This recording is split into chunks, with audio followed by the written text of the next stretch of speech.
ஞான பிராப்தம் சமர்ப்பணத்தால் விளைகிறது. இது அனைவரும் அறிந்ததே. ஆனால் சமர்ப்பணத்தின் மகத்துவம்தான் என்ன? அது பற்றி தாம் சிந்தித்ததுண்டா? மனிதனுடைய மனம் ஞான பிராப்தம் பெறும் வேளையில் வேறு பல எண்ணங்களையும் தோன்ற வைக்கும். சில நேரம் சக மாணவர்களோடு பொறாமை எண்ணம் கொள்ளும். சில சமயம் பயிலும் பாடத்திலேயே சந்தேகமானது தோன்றும்.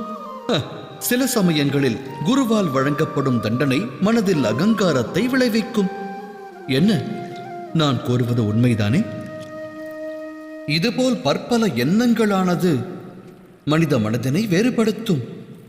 மனம் கொள்ளும் இதுபோன்ற எண்ணங்களால் அற்புத ஞானத்தையும் பெற இயலாது. மனதின் யோகிய நிலை சமர்ப்பணம் மூலம் உருவாகிறது. சமர்ப்பணமே மனதின் அகங்காரத்தை அழிக்கிறது.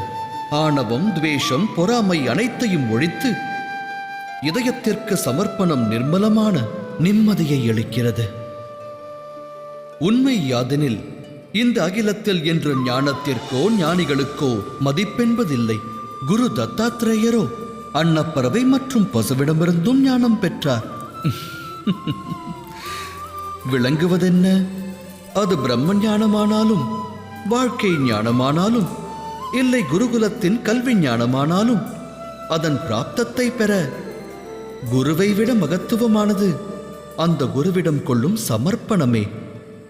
இது சத்தியம்தானே? சிந்தித்து செயலாற்றுங்கள்.